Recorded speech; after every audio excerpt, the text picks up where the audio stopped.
So, welcome to your first episode of Debo and Joe. I am your host, James Debo Harrison, and I'm here with my co-host, Joseph Walter Haden III, better known as Joe Haden. Please like, subscribe. You don't want to miss what we got going on here. How you doing this morning, Joe, on the first day of work, baby?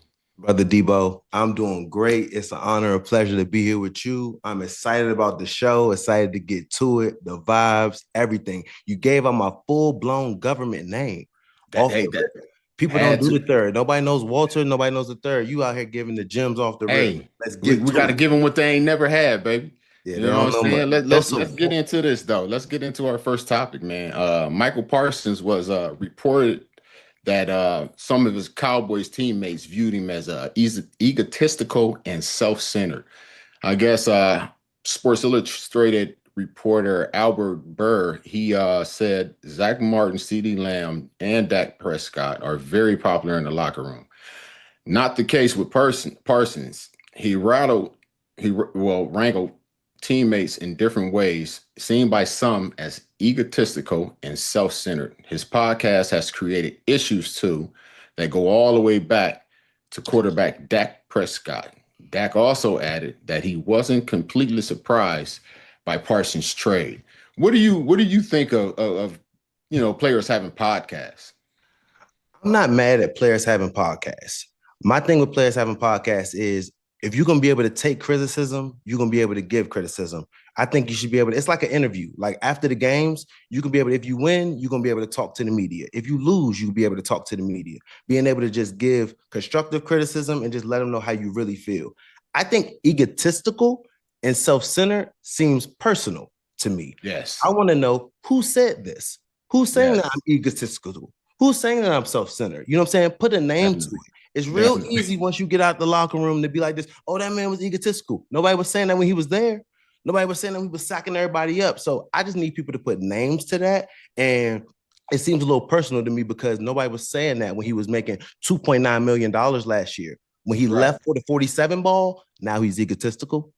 So my thing is this. I think that all players are self-centered to a point. Yes. And when it comes down to it, you have to be because this is a business. I think what may have happened there, he let the business of football kind of get into the locker room and ruin the personal relationships that he built 1,000%. with those players. And, when that get involved and you start to lose the locker room, that's not something that coaches want, especially, when you're trying to create and get that Lombardi. You don't want discord in your locker room. No, So 1,000%.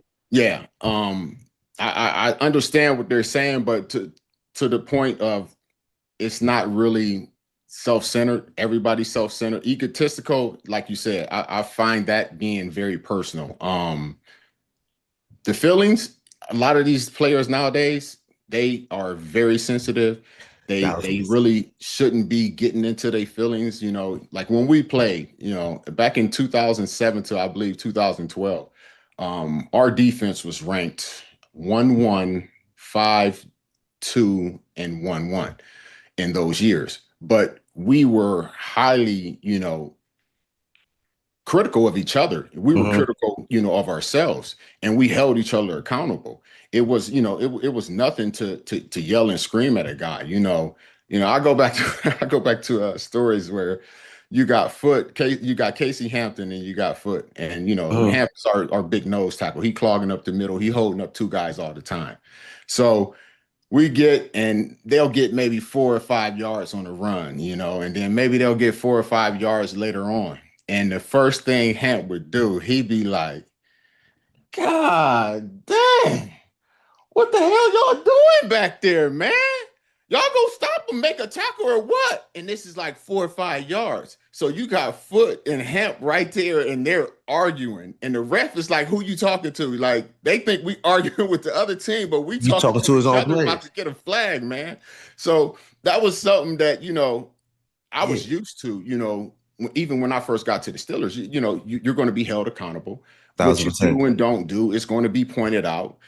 Bill Cowher, dude, when we watch special teams, the whole team watched special teams together, and he pointed out everybody that did something wrong, did not do a block right. Like, so we're going into meetings like, yo, man, how'd you play on special teams, bro? No, for sure. I don't know, man. I kind of missed that one block. So I think today's, players are very, very sensitive when it They comes to, being I, corrected. when you saying that, it makes perfect sense because the eye in the sky doesn't lie.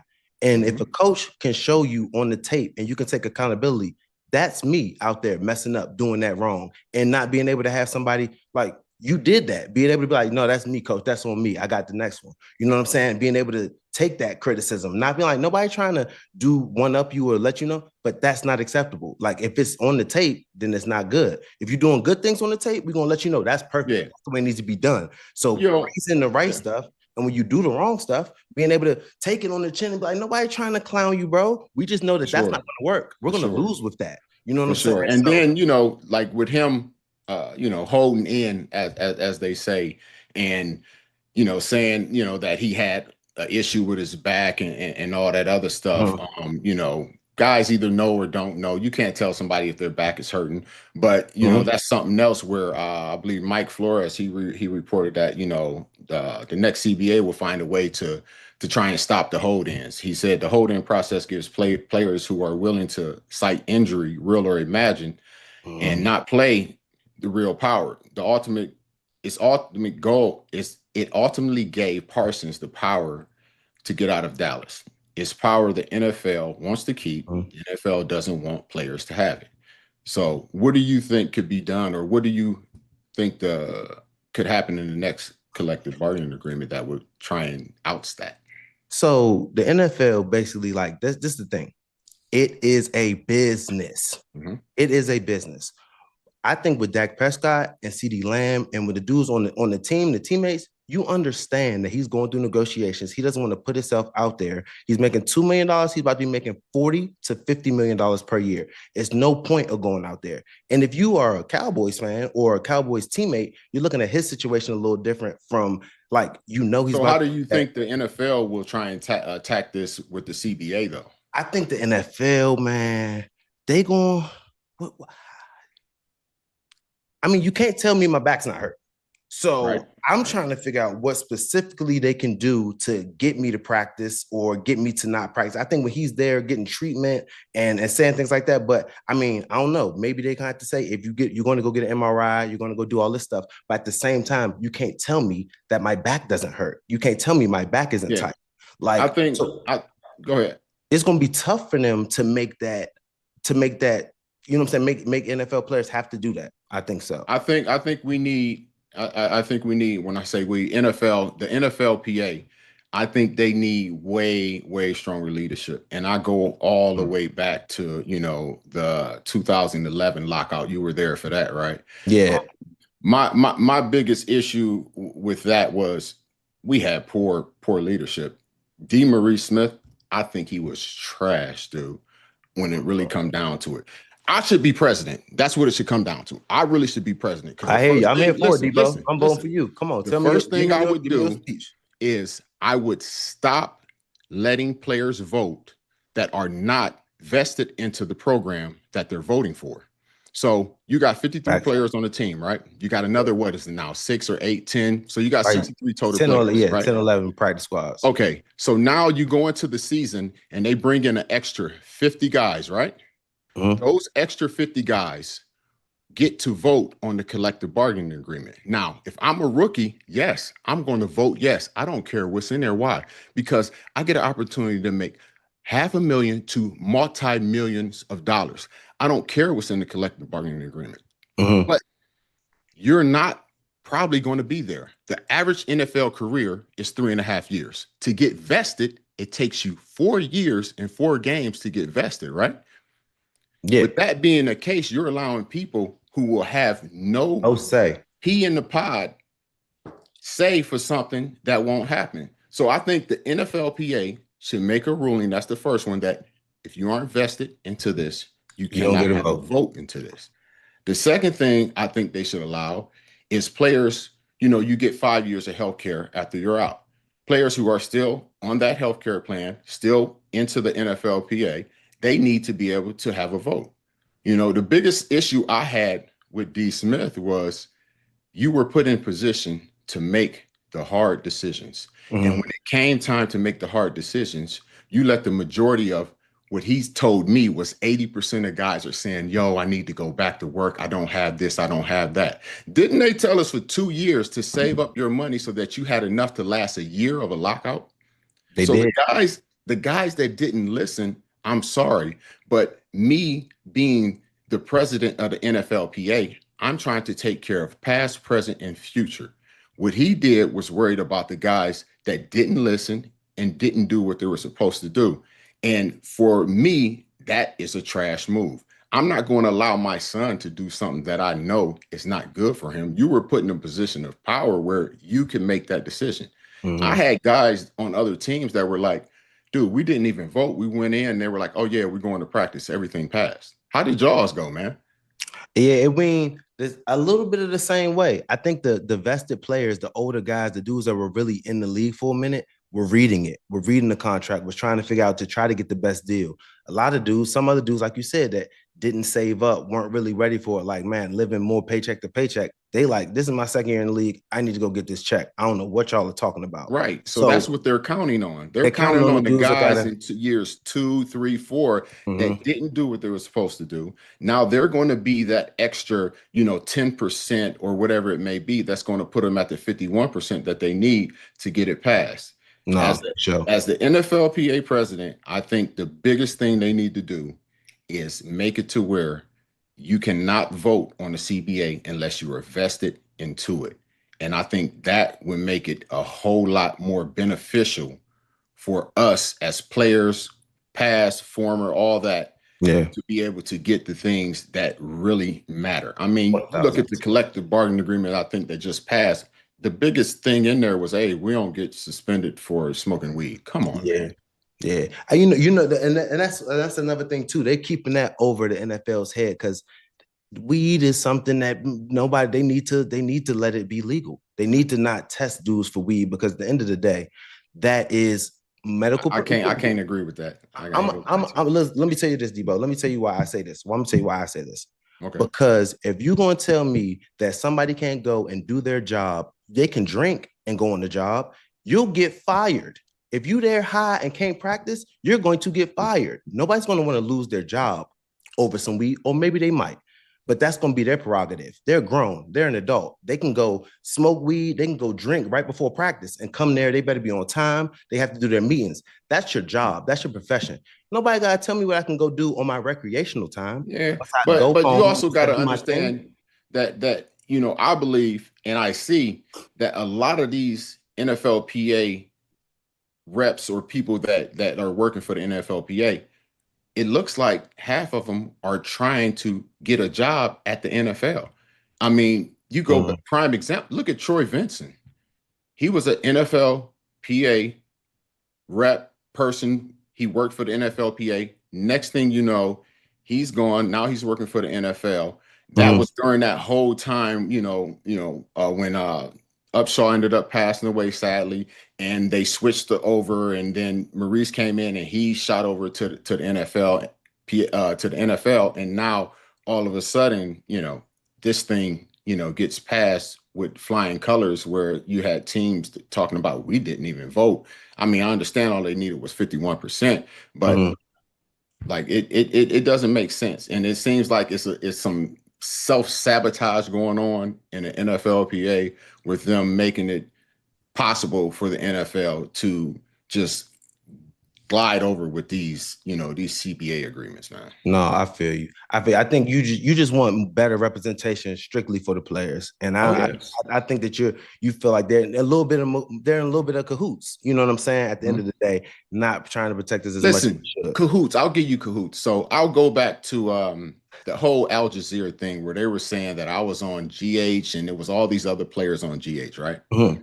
So the lawyer that the NFLPA gave me, she said she was close friends with D. Smith. So I'm like, all right, cool, whatever. So I sit down with her and I'm talking to her. She's asking me all the questions. Have you ever did this? Have you ever did that? No, I ain't did this. I ain't did that. You know, I was telling her some stuff that my father had did. I had did some alternative treatments for him because he had cancer and so on and so forth. She's like, well, did you, do this, do that? No, I didn't do none of that, blah, blah, blah, blah, right? Yeah. So I get into the meeting with the NFL lawyers who are trying to make like I did something that I didn't do. And I'm in there with her as my representative, right? I sit down in the meeting, and the first thing the NFL lawyers tell me is, okay, so your dad, he had cancer. He did some alternative treatments. You say you didn't do none of that. Are you sure about that?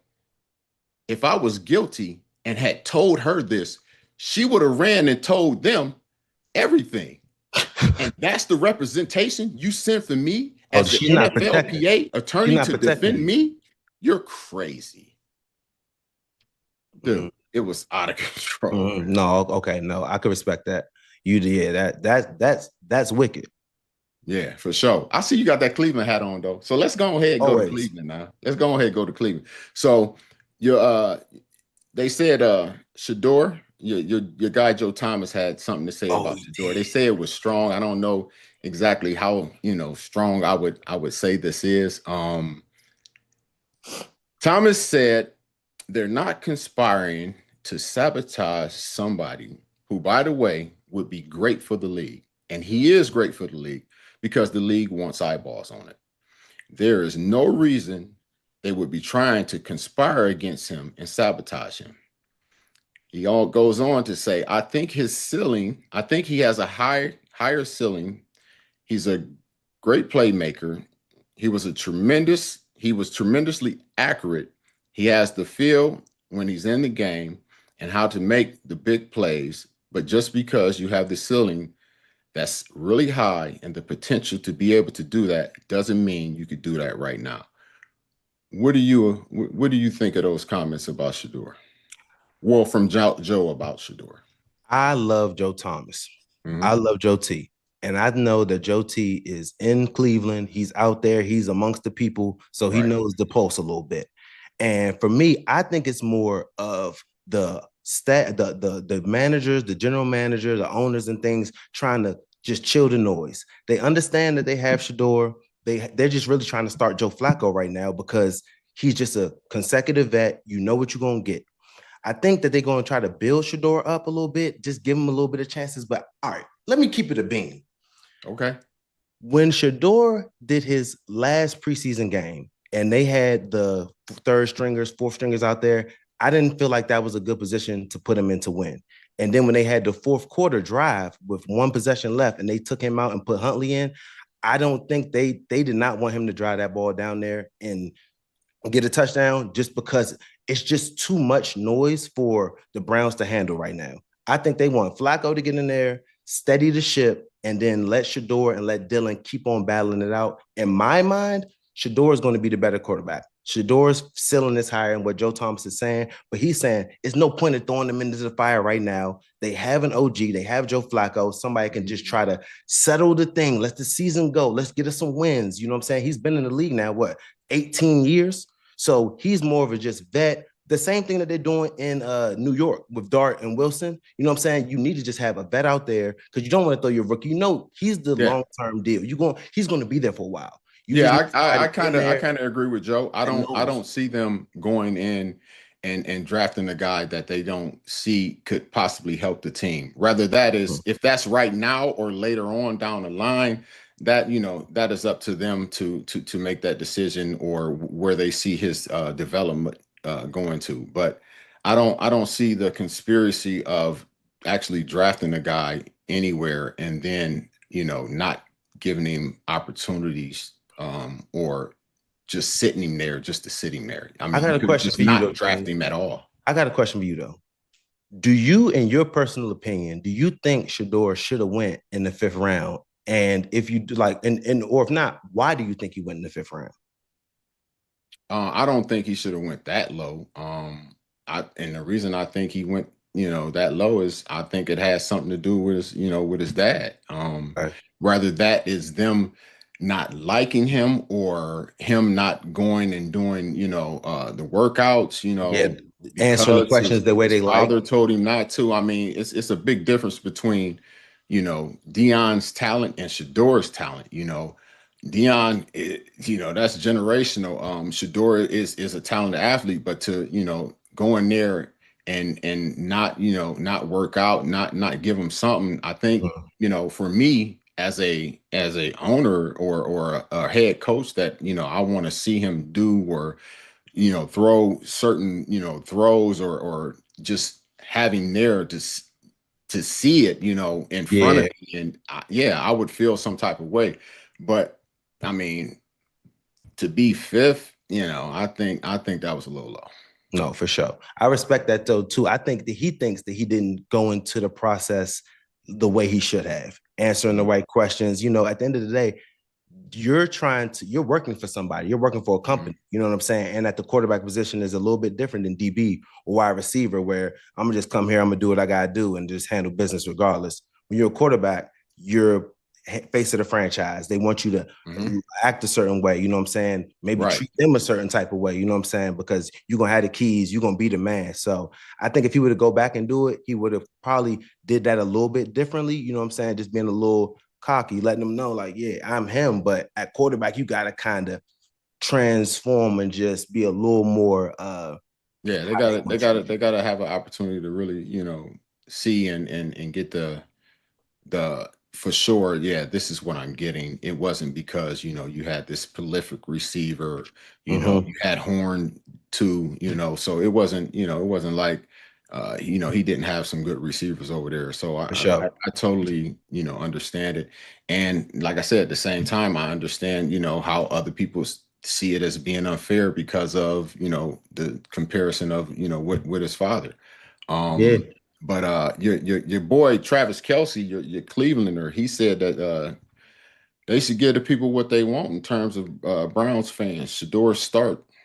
Give the people what they want. The world wants to see him go out there and not only play but have success. At this point, guys are rooting for him. This isn't anything against Dylan. This isn't anything against Joe. I'm just saying the excitement is there for Shedeur to go out there. He's going to put eyes on the screen. He's going to bring people to the game. What do you think about Travis saying that, man? That boy Travis is speaking that good stuff right there. I mean, Listen, this is what I think. This is what I think Travis should do, man. Travis can afford it now, or will be able to. I think what Travis should do is go ahead, since he feels so strongly about this. Travis, you should go and buy the Browns and let the fans make the decisions of who is going to play and who's going to start. hey, That's it. I'm not gonna lie. No disrespect to the Haslam's. Love the Haslam's to death. But if they were up to sell it to Travis. Because him and Taylor got the bag enough to buy it. I'm And trying to I'm tell gonna be you, man. there chilling with my good man, Travis Kelce, the new owner of the Cleveland Browns. It's like, no, Man, but for real though, Travis is speaking the way that I feel like. And I know, like, end of the day, they got Flacco just to make sure everything's good. He's a veteran. He's been in the league for a long time. But get the people what they want. He's talking about giving me what I want. I yeah, want you would. Shedeur. He was I talking to want you Shedeur. He was talking to directly. me. I want Shedeur Sanders out that joint for real, starting with the starting line, the starting receivers, the So starting you running back. saying go ahead, put him out there as the No, no, starter. no, no, no, no, no, Let no, him no. let him do what he do. I don't And want. if I that don't. don't work, then you fall back to Joe. No, no, no, no, no. That's not what Travis is saying what I want to say, but I'm not going to really say it. I really want Oh, okay. So that's Flacco. what Travis is saying. That's what Travis said. Travis is Okay. saying So that ain't what Joe is saying. that's not what I'm saying. I Okay. feel Travis though, because I wouldn't be mad at it, but I want it to be Flacco. Just go in there, you know what I'm saying? Hopefully, Flacco does as best as he can. But soon as he starts losing, boom, How many Shador's gonna be games? in there, ready. How And many now games? I'm not wishing on Flacco's downfall. So Well, that's how why many I'm not games you got trying to to say. lose before Travis throw? I'm gonna say Travis before Travis throw Shedeur in there because it Uh ain't you. he gotta lose. He gotta lose 3 of them jumps. three. It got to be 3 in a row or just 3, period. It depends on our record. If it's 2 in a row and we're looking foggy and then we lose another one, three in a row for sure. It's definitely time. Okay. But he win a game, he bought some time. What if you lose one? He win 2 in a row? 2 in a row. He went 2 in a row. Oh, he's chilling for a little bit. Shedeur need to just start, you know what I'm saying, making sure. Take notes. Watch and see what so then he lose one, though. It's working. Then he win one and lose one. Win one and lose one. Yeah. Win 2, lose 1, win 1, lose 1. Now he had 3 and 2. Long as he don't lose 2 in a row and close to 3 in a row, he's solid. He's square business because like that means we're in the mix. Keeping it 500. Keeping it 500. Soon he get 2 below 500, it's time. Okay, so speaking of quarterbacks, let's go over here to the Steelers, man. I guess the Steelers sent a scout to look at the South Carolina quarterback Sears. It says if things start off poorly, could this finally be the season that the Steelers tank for a top quarterback in the NFL? Do you think the Steelers would tank for a top quarterback in the NFL? That sounds ridiculous. Do you think Coach Tomlin will come into one of those team meetings in the morning talking about taking an L? Like, we're men. We have something to do. Like, this is our job. We don't get paid by the hour. You know what I'm saying? Like, Coach T not with that. He's going to come in that jump motivating with speeches and everything. Like, we're going to go undefeated. It don't matter what not even undefeated. We're going to win this week. That's what I like about Coach T. He's not looking too far ahead. What we're going to do is who we playing. What is our things? We're going to work on our schedule. We're going to do Mondays. We're going to do like line. We're going to do red zone. We're going to do certain things. We have a schedule that we're going to do, and we're going to do it no matter who we play. You know what I'm saying? What do you mind say? The nameless gray faces. It doesn't matter who they play. They're going to have to come see us. You know what I'm saying? So tanking for the Steelers is crazy that somebody would even think about that because we were with Duck Hodges, my good man, not knocking Duck. But we trying to win. We thought we were going to win. Every game when the Duck was the quarterback. Every game we go out, we never felt like we were inferior or anything like that. We're like, we about to bust your ass. Serious. Yeah. I would never think of the Steelers tanking. And, you know, again, my biggest reason is Mike Tomlin. Mike Tomlin is not going to tank a season no matter what.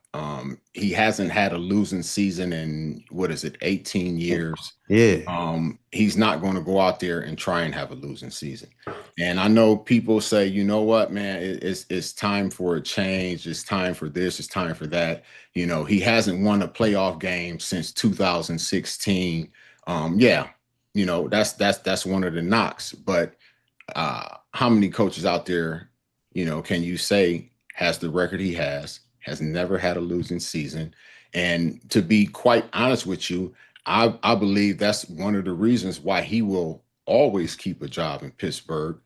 You know, whether he wins a playoff game or not, if he doesn't have a losing season, then, you know, he's going to be there. They're not going to get rid of him. They're going to re-sign him. If you look at the history of all coaches that is in the position that he's in, none of them have been fired. All of them have been rehired. And if you do that today in the hypersensitive racial culture that we have, things would explode. And I get it. I totally get it for the people who are like, hey, but the standard is the standard. Yeah, it's sort of starting to sound like lip service because now it looks like the standard is 500. Because we haven't won a playoff game since 2016. You know, you got 6 in one hand, you got a half a dozen in the other. And, you know, I understand both routes. The issue is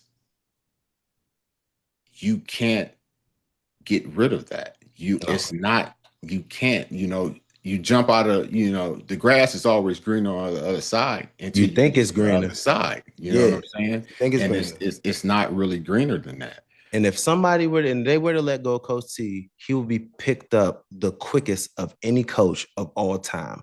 A lot of the other coaches a lot of other organizations would love to have Coach Tomlin as their head coach.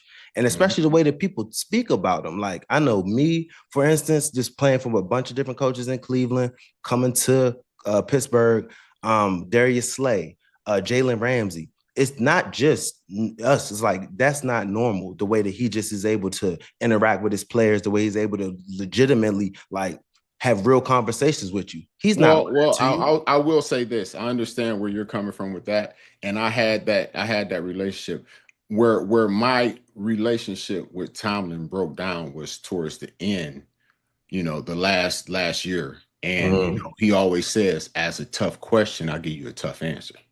Well, I was asking the tough questions, I was asking the tough questions, but I wasn't getting the tough answers. I was getting the answers that, he thought would appease me, to be quite honest with you. I'm like, yo, Okay. I need to play. I need to do this. I need to do that. Like, okay, yeah, we got, we got plans. We're going to do something.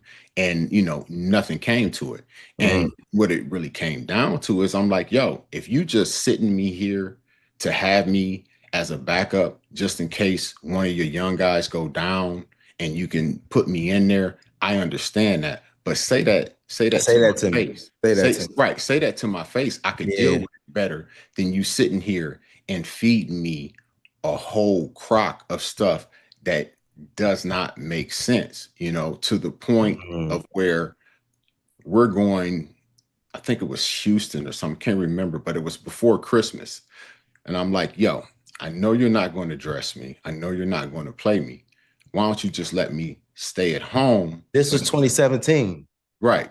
So why don't you just let me stay at home for this game? And that way I could spend Christmas, with my family, whatever. No, I can't do that. No, we might need you. Okay. And then immediately, believe it was that Thursday or Friday, he released me. Like, that's not something you just did on the drop of a hat. You know what I'm saying? That was in the works. Yeah. It was, as he said, a numbers, thing or whatever it may be. No, you saw. Here's the crazy part. I said week 1, we played Cleveland. We played y'all. And I said, hey, I see what you want to do. You want to play your young guys. I totally understand that. Phase me out. You got younger guys. I don't feel they're better than me right now, but in time, yes, they will be. So why don't y'all just release me and let me go play my, year out somewhere else? No. We got a plan for you. No, you don't have a plan, man. And that's the same thing you kept feeding me. So I got to the point where, like, you know what? I'm just disgruntled. I'm trying to do anything to get out of here. Like, I'm trying to make y'all release me, dude. Like, I'm not Debo. practicing. I'm doing a little bit of I'm saying my back hurt. I'm telling them any and everything. Like, Debo, just release me. You are funny, because you saying this is bringing it back. That was when I first signed was 2017, when you was like, kind of like, that was the year. You know what I'm saying? When they had, it was a TJ and Bud, you know what I'm saying? You was getting the time, and then you was coming into the meetings. I'm like, oh yeah, just thugging it, Debo. Like, you say you want release. I said, yeah, no, I remember. I was there. I said, oh yeah, that's Debo for real.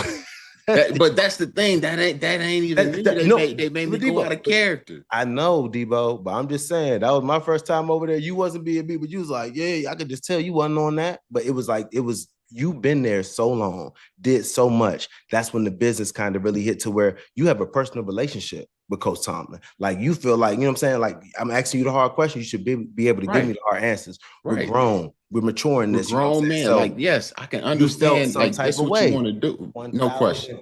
But tell me something. So, no, for sure. I can see that 100,000%. And like, literally on my way out the door too in Pittsburgh, you have those conversations until they get a little bit too difficult for them to have. And then that's when the business side clicks in. It's like this, dang, it really is still a business. Yes. We cool as a mug. We super chill, but dang, I still got chopped and didn't even know. You know what I'm saying? Like, it gets to that, because at the end of the day, it is love. Once you sign that contract, now we're going to make this family a family, because we're going to be here. We got to be here. You know what I'm saying? I'm working with you because I'm going to do my job to make sure myself does good. You're going to coach me up, and now we got a relationship. But soon that somebody else coming in, contract get to acting, Kevin Colbert get to talking to him, and he like this, ooh, so we going to have to let Buddy go? That's their conversation. Don't have nothing to do with our relationship. My kids that you see, you know what I'm saying? Like, they like this. Where mine really fell apart is I believe it was either Tennessee or Indy. I done practice all week. He's saying, all right, you're going to get reps, going to rotate you in, whatever, right? I get to the game. When I get to the game, Joe, I am a no dress. I have no uniform in my locker. I am a game day scratch, and I ain't been told a word till I walk in and see it. I told him right then and there, I said, listen, if I ain't playing, I ain't staying. And I left and went home. Yes, you did. That's when I started trying to do everything I could to get out of there. Because Mm-hmm. now are you only Now you lying to now you me? You're not disrespecting. even talking to me Yeah. and telling me anything. You just blatantly lying now. If you come into the game, Debo, and your pads aren't in your locker and it's a sweatsuit in the joint, you fed you have every right to be fed. Especially when you talking to them, you asking these questions when they like, just let me know where I'm at, and I'll let you know where you stand. If you want to know, I'll tell you. And then you're not telling me that's great. That's great. I'm sorry that joint happened like that, brother. But you know how that, but the Yes. business side snapped, and that's why you like, oh, okay. So I'm Right. You got to snap out of it. You got to realize the Oh, business is okay. business. You know what I'm saying? You thought that personal relationship you had was go get you honesty. No, it's go get you what he needs to tell you to keep his business, keep his position, to keep what he needs going so he can keep his job at this business. Yeah. You know what I'm saying? No, for sure. You know, speaking of the Steelers, like we got Aaron Rodgers over there. How far you think we go get with Rodgers? I lie to you not, man. If he can stay healthy, Aaron Rodgers is one of the best throwers of the ball that I've seen. Spiral, always on point. I think him being there with Coach T, like you said, the Steelers defense has always been amazing. And when we've had several different quarterbacks, offense has been able to get there. Just don't mess it up. Aaron Rodgers isn't a quarterback that throws a lot of interceptions. He's not going to be putting the ball, turning it over, putting the defense in bad positions. So I think if he could just stay upright, stay healthy, and his ball placement is amazing, just being him and Coach T working together on a plan. Like, you don't got to throw for 5,000, but you could throw for 25 tutties and like 2 interceptions, and we could be balling. Like, long as the defense isn't set back in a terrible position, I think they'd be good to go. So him with Coach T, I think it's going to be solid. I just hope he What if they stands start losing? How do you think it go if they start losing? Man, if they start losing, it's gonna go the same way, man. You know how it is. It's 1 week at a time. I think they're gonna be able to try. They're gonna just try to figure out what's going on the offensive side. I just hope that. Do you think that relationship stays the same? Do you think, or does it dissipate like we're talking about here? I think that Coach T may have a different relationship with the quarterbacks. You know what I'm saying? Because that's like him and Big Ben. I think that their relationship was pretty solid. You know what I'm saying? And with the quarterback position, with Aaron's knowledge, I think him maybe go. Debo, stop making your face like that. Stop making your face like that. From what I saw, you assume what you assume, baby. Go ahead. I'm just saying, from my eyes, they might not have got along too well. They got along great. They got along. From my eyes, it looked like they got along. And I think that with a smart quarterback like that, with Aaron and his knowledge, I think they're going to be able to try to figure something out. Yeah, just in my eyes. What do you think, Debo? You was there longer than me. Like I said, I'll say again, I think if things go well, they go well. That's why it's a 1-year deal. If they go well, it's a possibility for it being, something else. But if they don't, we know our ties is cut and we go, the way we go.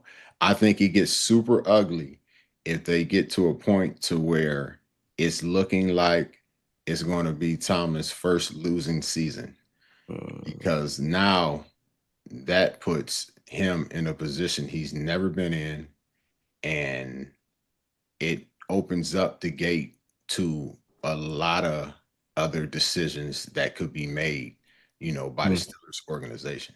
No, for sure. I think Rodgers, to be honest with you, I don't think he's the player that he used to be. I think now it's to the point where those balls that he would zip out there and it's just a fingertip away and you couldn't get to it. Now guys are getting a hand on that ball. Some guys are picking that ball. The placement is not exactly perfect like it was. it's 3 inches off. 3 inches off. There's a difference between somebody touching the ball, picking the ball, and the ball getting into the receiver's hands. You ain't lying. I don't know if, he's come to the realization that, it's a little something a little different. Maybe he has to adjust and he just hasn't adjusted to it yet. But, that's the big difference that I see, especially like, when we played him in the Super Bowl. It's like, you got RC, he's right there, and it's, fingertip. Yeah, no, he just misses it, and it's a tutty. So those plays and those throws that he had his whole career, I think over the last year or two, he doesn't, he just doesn't have those perfect throws anymore. And that, I think that's the difference that we're seeing now in the last couple of years. No, for sure. Well, I'm rooting for him because Aaron Rodgers has been one of my favorite quarterbacks for a long time, and I hope he do good. I'm always rooting for an old guy. Throw out some discount double checks, man. I think if you bring that back, it might get pop. You might get back sweet. Start doing the discount. Oh, hold on. We got breaking news, brother. Steelers running back Jaylen Warren, headed into the last year of his deal, just signed a 2-year deal extension that keeps him contractually tied to the Pittsburgh Steelers through 2027. Do you like this move? I love this move. I was going to say the same thing. Because Jaylen Warren, he hits that hole like he cares. He hits it. He's going to get north and south. He's going to catch the ball out of the backfield. He's going to block, and he looks like he just cares to me. When I see him run, I see his passion. I see him being a very, very good asset to the team. So that's why I think they didn't care as much. Never knocking Najee. Love Najee. But it wasn't as expensive, and he was hitting that hole very hard. So them being able to keep him, I think that's a great move for the Steelers. I don't think they probably had to pay my man too much, but he's worth every penny of whatever they signed him for, because he deserves back pay. He's getting a little back pay in this contract, and then this joint right now, because he's solid player. I think he's a good dude, and I think he's going to be solid for the Steelers for sure. Yeah, I agree with you 100%. I think having him there, gives you a better opportunity to have a running game, which will hopefully help take some of that, pressure off of Rodgers and stop, allowing the D line to just pin their ears back in certain situations, keep the game close. When you have a two-headed monster, so to speak, and I wouldn't even call it a monster. You have a two-headed attack, and you have a running game that can complement your passing game. It's it's a lot harder to zero in. He is he's a good running back, like you said, north and south. He's going to put his head down, and if it's nothing but 3-4 yards in a cloud of dust, that's all you need to to keep the chains moving. So I definitely like the move. I'm all in for it. I like that you're a Jaylen Warren fan. We feel the same way. That dude is he just gets after it, bro. Yo, man. Why this dude on Chad Ocho on live talking about he go beat my ass, bro? No, he not. That dude, Ocho, that's my good man too. Right. I mean, Ocho, that's my good man. I don't know. Y'all ain't going nobody. You see how I sent you the word, man? I'm trying to live my life right, be peaceful. But what he doing is he making me go back into that other side. No. Yo, I'm gonna bust his ass, bro. I'm gonna take it to where he can't see out both eyes. Blind in one of his eyes, damn near. He ain't gonna be able to see out of neither one of them. Come on, Debo. See, relax, Debo. We got chill. I'm gonna talk to Ocho. We gonna talk. We all gonna just chill. Ocho say he want. Oh, listen, Ocho I'm gonna talk to him with these hands and these feet. And the feet. It's MMA style, man. It ain't nothing stop. You know what? Let me stop that. Oh, yeah, that's what I'm saying. I ain't gonna hurt him too bad. No, man, that's my great man. Come on, that's a good dude right there. I ain't gonna hurt him too bad. I'm just gonna do enough. I'll just put him to sleep. I'll just choke him out. How about that? All right. Just let him tap. Quick tap. Pop, pop. I can't. I don't even know if I can let him. Okay, if he tap, then quick tap. Pop, pop, pop. Soon you get on. I'm out. Nah. I gotta make like I ain't feel the tap though. He got to at least fall out for a little bit. You know what I'm saying? I'm gonna tap you for him. Who you taking, me or Chad? We got to get this. We getting this set up. So we talking about MMA. Listen, if we're talking MMA, brother, if we're taking MMA, I'm taking you, Debo, because I'm telling you, I mean, How you gonna? I'm just done what you grab hold of Chad. You know what I'm saying? Like I don't know how he's gonna get out. He ain't. He ain't. And see, that's what I'm gonna do because I'm a nice person. I'm You gonna don't go want ahead to and just grab a hold of him. and just squeeze. Matter of fact, I'm just go bear hugging me till he tap. That's what I'm Just, saying. just break a rib. You know what I'm Oh, saying? Just squeeze him so tight until his Debo, rib break. chill, man. Chill, Debo. You know, Chill, Debo. that's Chill. better than damaging, his vision permanently. Man, let's see. Look, He can heal from that. let's get off my good man Chad and get to some more takes. You out Okay. here trying to fight. Listen, man, I ain't trying to fight. He on live talking about what he go do to me. What you want me to do, man? Yeah, I don't. you gotta respond. I gotta respond. What else am I supposed to do? Not respond? Yeah, that's my Shit. bad. Listen, man. So the Giants got some issues over there, right? Not Mm-hmm. even really an issue. You know, they got some quarterback possibility things going on. The Giants have a demanding open season schedule, it looks like, playing the Commanders, Cowboys, Chiefs, and Chargers over the first 4 weeks of 2025, buddy. Ooh. Athletic reports that Russ must engineer wins against those contenders to prevent head coach from benching him for the rookie dart. It sounds awfully familiar to 2019 when the plan was for Eli Manning to start with Jones on the bench, and then Jones took over after 0-2 start. Do you like how Jackson Dart played this preseason? I do. Do you like enough to just be like, go in here and don't give Russ a shot at all? No, they're doing the same thing that the Browns are doing with Joe Flacco to Russell Wilson. They're literally putting them out there. If you start losing, darts on your. If you win, you can hold them all for a little bit longer. Them dudes, bro. Russell Wilson contract 1 year, 11.3 million. Joe Flacco's contract 1 year for 4 million up to 13 if he plays. So both of them dudes got team-friendly contracts. The coaches is like this. We got these vets out there, year 14, year 18, with these rookies behind them. They're going to look and see what's going on. They might not get their head beaten off the beginning of the season. Watch and learn. See, because it's about to be you out there. Just take notes. You know what I'm saying? So as long as the vets can hold it off, they're going to be out there to play. Russell, same thing. He goes, but he got a schedule on his head. They might give him 4 shots. Okay, You so know what that? happens if Russ get out there, Russ do his thing, somehow miraculously he falls back into the form he had in Seattle, and he's doing the thing, and he done went Pro Bowl, All Pro. What happens then next year? Next year, they might give him another 1 year jump, maybe 2. But what round did they get Dart in, right? They got Dart in the first round. But Yeah. like Patrick You don't Mahomes, get a first rounder to sit him around for like 2. Patrick Mahomes, Patrick Mahomes didn't play. Patrick Mahomes didn't play. Aaron Rodgers didn't play. These dudes chilled, and as soon as they got in, they took off. You know what I'm saying? If Patrick Mahomes would have got in before Alex Smith was ready to move, then he might have been looking crazy. You know what I'm saying? It's a possibility. It's a learning curve there. It's a little curve. So like Yeah, I think the it's longer a that these big learning curve. I think for quarterbacks, it's even bigger. I yeah mean, you go back to, I mean, well, Ben ended up starting, I believe, his first year after, I think it might have been an injury or but you whatnot. know what Ben had? Ben You know had a Ben running had game in the running offensive game and a line. defense. Y'all was knocking people's heads off, and they True had a statement. big line, and y'all was toting that joint.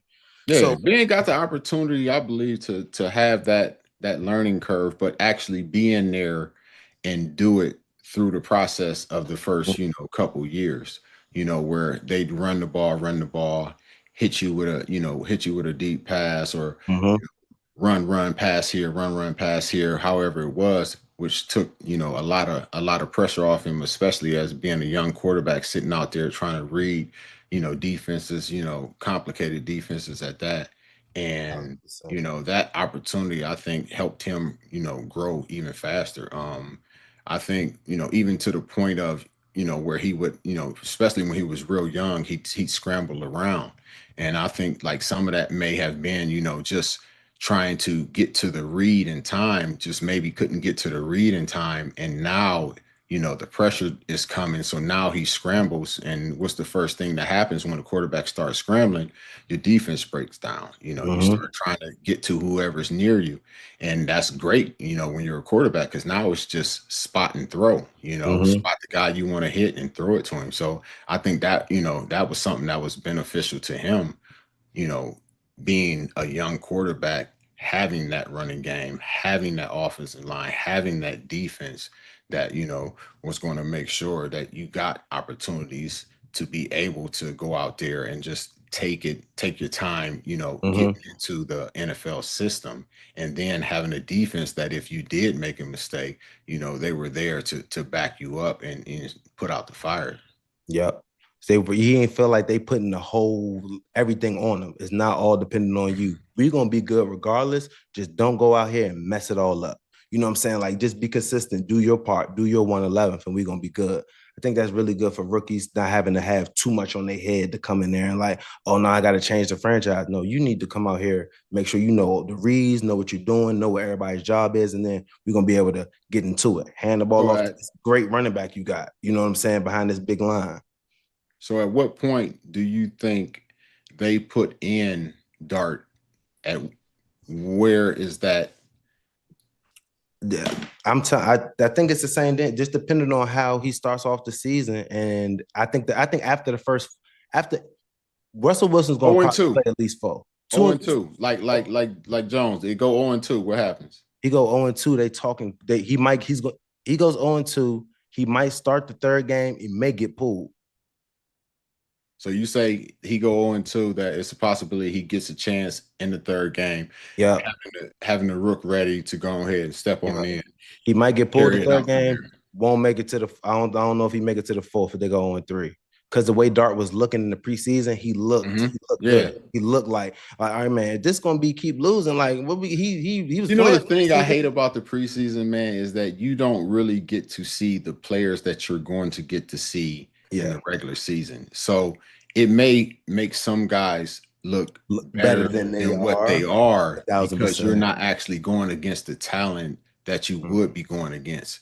Because, like you said, like I said, rather, 50 of those guys that just got put in there aren't going to make it.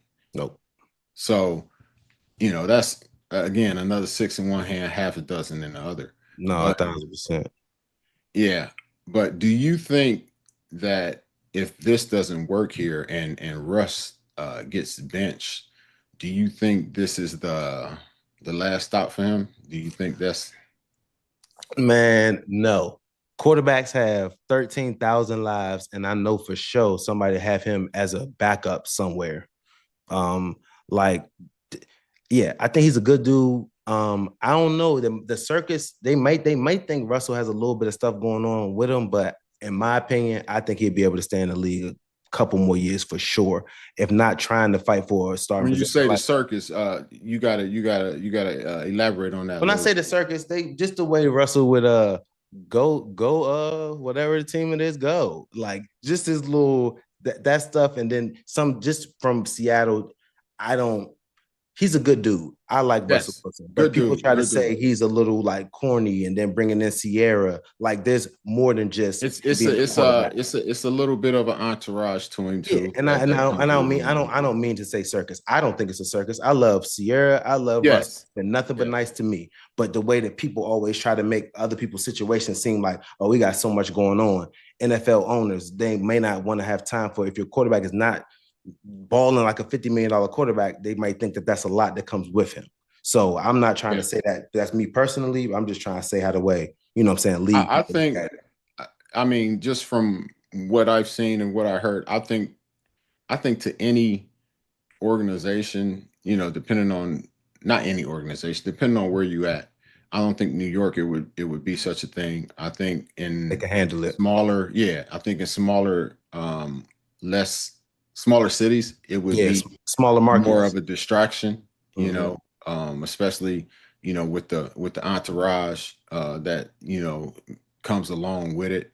And the players, we in Pittsburgh, don't nobody go around with, bodyguards or anything like that. Everybody goes where they need to go by themselves. So, but for me, I think it would be his last stop. It's New York. It's the Giants, bro. Yeah. I mean, where else you go from there? If you It's probably not to like just if he wants to stay in the league, you know what I'm saying? You know how you got those guys, man. At the end of the day, backup quarterbacks is probably one of the easiest positions to have in the league. If you go But back do up, he want to be a backup quarterback making, league minimum? And, it's a lot that goes on with you having all that stuff around you. Is that even, worth it at that point? You know what you're I'm right. saying? No, for sure. I don't think it would be worth it to Russ, but you never know. Like if he wants to still be involved in the game, like this is what he's doing. But at the same time, like you said, he got a lot of stuff going on off the field, so he may not like 11 million a year right now. To him is he got dough, so he's not really worried. May not be worried about the bread as much, but I'm like for the love of the game, if you want to go give yourself a shot to try to continue, you're right. I don't know who many teams would maybe give him that starting opportunity. If he's okay with the backup role, then that might be a situation he might just got to be like, you know what, like my time is up, or like you got gracefully bow out. The league gonna let you know when your time is up. When you stop getting them calls, like, oh, ain't nobody hitting. Okay, so I guess it's my time to go ahead and go. Yeah, I'll agree with you on that. That I think it's going to come down to him going somewhere and them saying, okay, you're going to be the starter. I don't think that's going to happen. Him going somewhere and being okay with saying, okay, I'm going to be the backup to blah, blah, blah. It gives you a person that has played in this game for a while, understands things and can come in and give you that fill in when you would need it. But is he willing to do that? That's going to be the big thing that is going to be yet to be seen, I would say. As far as him being corny, man, he ain't corny, dude. I don't think he's corny either, bro. I think he's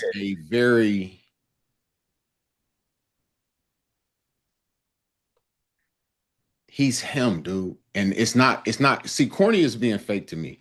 That's him. He's not being fake. Yes. Okay. No, that is just totally him. I met the dude, sat down with him, ate. And I'm sitting there and I'm looking and I'm talking to him and we're there for a few hours and I'm like this is really him. Like this is really the guy he is. It's the dude you see, on TV, that's him. That's authentically him. It's not. I mean, some people may call it corny, but it's only corny if you doing it and it ain't you. But that's him, man. It was. I ain't gonna lie, man. It kind of surprised me to see, and I'm like, I'm about to see, the real him. You know what I'm saying? Like, I didn't know, I had never met him. I'm like, all right, I'm about to see him behind closed doors. What ain't really in front of the cameras. And I'm sitting there, and I'm like, yo. That's really him, man. It's genuine, bro. It's genuine. He's super chill, dude. And that's like you said too. You said corny is somebody pretending to be something they not. That's not Russ. No, that ain't Russ. That's authentically him, man, for sure. Hell yeah. Hold on, man. So who else we got going? The Cowboys. The Cowboys. We got my guy right here. Blaine, that boy got 4-year, $92 million extension, including $50 million guaranteed. He will average $23 million, makes him the 6th highest paid corner in the league. How you think? Never mind, I ain't gonna get messy. I'll go ask you how you think Micah feel about that. Nah, man, no. What do you think? Hey, what do you think? What do you think of the deal, though? I think that's a great deal. He went and got 23 a year. 6th highest paid cornerback. I think from that year when he went all Pro Bowl, he had like 9 picks, couple pick sixes in a row. I think he had like 5 that season or something. I think it was 5 that season, bro. Yeah. So yeah, he stepped on it, and then last year he got injured, so he missed 10 games. But he, like you said, back pay. he wasn't a high pick, and now he's able to get that bag. And now him opposite of Diggs, I think they should be able to kind of lock down that secondary a little bit more, man. See, just be consistent, get some picks, man. Keep the big plays in front of them. I'm gonna go ahead and explain to the people back pay. So when we say back pay means I played my first, say, 3 or 4 years. 3 or 4 years. Okay, and I'm on a rookie deal. That rookie deal, if I'm good, or that rookie deal, if you play above it, means that those years that you played at the level of say top 5 guy in the league. Those top 5 guys in the league make a certain amount of money. That certain amount of money over those 3 years average out to something. So when it come time for their deal, they won't back pay, which you should get your back pay because you played for $2 million a year or $3 million a year. Correct. When you played at a level for a guy that should be making $20 million a year. So as soon as I get to that deal, I'm going to need $40, $60 million of back pay, which should be guaranteed, plus what you see my future being another 20 or so. And that's where we at with a nice little 4-year, $92 million contract extension. 1,000%. That's what we're talking about when we say back pay. So I could break down the contract for you for the back pay, Debo, and that is the Micah Parsons contract. And that's exactly why we get to this back pay. Micah Parsons signed 4 years, $17 million fully guaranteed in his rookie contract. That good man was making $4.4 million a year while he was sacking the quarterback 10 to 15 times a year. 12 plus each season. 12 plus each season. While at the same time, we got TJ Watt, Myles Garrett making $25 million a year. And then they read up. This is their second contract that they hit their ass for. So Myles hit him again, hit him for 5 years, 125, then hit him again for 4 years, 160. Micah Parsons is coming off of making $4.4 million in his first rookie deal, $4.4 million a year. So 10.4 rookie deal, got a nice little signing bonus, $9 million. Then 1.4 the next year. After taxes, my man touched $700,000. Year 3, 2.2. After taxes, my man touched $1.3 million. Year 4, 2.9. He's touching 1.6, 1.7 million. So he's sitting here looking around at Myles making 25. Then he reads up for 40. He needs his pay. This first contract is your back pay, and it's your biggest contract. The one where no matter what happens, I'm going to be able to provide, be good. This is when you start making generational. That first contract, that 17 million, understand everybody's like, oh, the generational wealth. But you understand when you looking at another man making the same, playing the same position, doing the same thing as you, that's making $25 million a year to $40 million a year, and you making 4, it just baffles you. So you have to get to your bag initially first for back pay and front pay. And then I think what a lot of people don't understand is the lack of financial education that we as players didn't have. I was one of them. You know, my first year, I saved up a lot because I was practice squad. You know, that was that. But when I got my first deal, that was, you know, like 5 million, like 3 or 4 years, 5 million. At the end of that deal, dude, I had about 300,000 in the bank. I had a house and a car. I was spending it as fast as I was getting it because I wasn't even counting it. Yeah. And I didn't have that understanding that, like, yo, this could be over with and it could all end out of nowhere. You're like, oh, my next check is gonna be this. I'm gonna be good. You're not looking, you know, further into the future. That's why when, you know, I got my big deal, all I did was, you know, I get money, I invested. I get money, I invested. You know, they say you get it and spend it. No, I was investing it because I had then got old enough to understand and see that, you know what, I got to be able to save. And the biggest thing for me that happened for me, dude, to be honest with you, when I got my second deal is I had my son, James, and I was like, oh shit, I got to take care of somebody else. I got to make sure that, you know, he's taken care of, that he has something when the time comes that I'm no longer here. And, you know, then I back that up with Henry and I'm like, whoa, like I can't God forbid I leave this world early, I at least got to leave them something. I mean, no matter when you leave, they gonna be hurt, but it's gonna help a little more if they have something to lean on. You know what I'm saying? 1,000%. So, yeah, so that was what really got me to where I was like, yo, I can't keep doing what I'm doing. No, for sure. Because, bro, at the end of the day, they didn't teach that in school, in high school. They didn't teach you about money in middle school, high school, when you went to college. So you go from making really nothing to now you really getting checks. And at the end of the day, the taxes, all of that stuff is a real thing. People see your 5 million. You didn't touch $5 million, and it was in 5 years. So you busting that down, you touch 2.5, and then you have to live your damn self. And people think you got and 5. then then you helping, you pay this, you're doing this, you're doing all that because you're not counting it, dude. You're not counting it. I'm trying to get people to understand, like, guys aren't counting this. They're not, especially when you first get in there, Boy, when you first get in there, you think you're going to play. You think you're going to play forever. You're never not going to be in the league. So the next check, that next year, the next $3,000 for my signing bonus, and you couldn't tell me shit. Bro, you thought that was 300 million. Bro, you couldn't tell me nothing, man. So yeah, it just that's the part too. When us being able to stay in the league, so that first contract, and then some people they get cut. So that's the part where like, how did they go broke?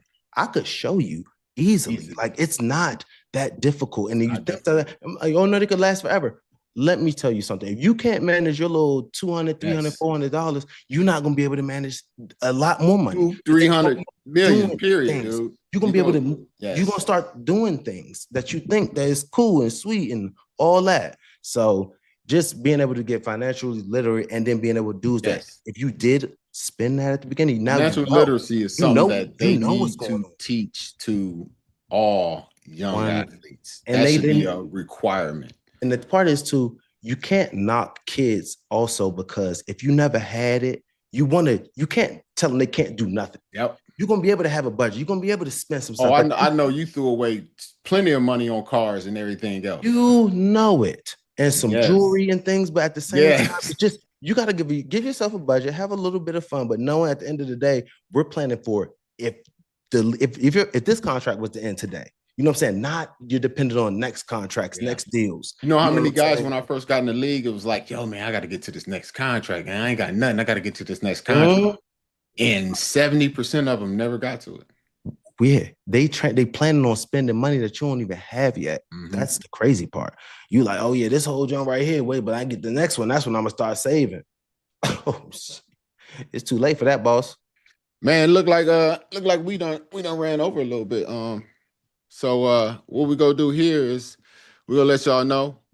I hope y'all enjoyed the first ever Debo and Joe show. Again, we need y'all to like and subscribe. You don't want to miss it. You want to see more. Joe, tell them what's going to happen if they don't like and subscribe, Joe. If you don't like and subscribe to Debo and Joe, I'm going to have Debo whoop your ass. That's for you, Chad.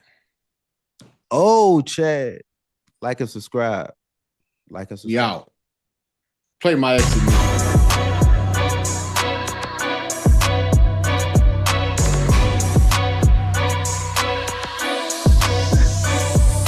Debo.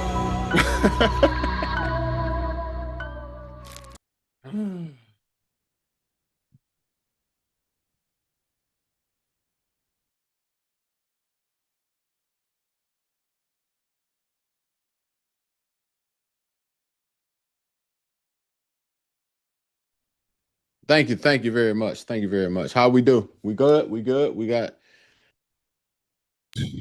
Okay. Yeah. Okay. Cool. Yes.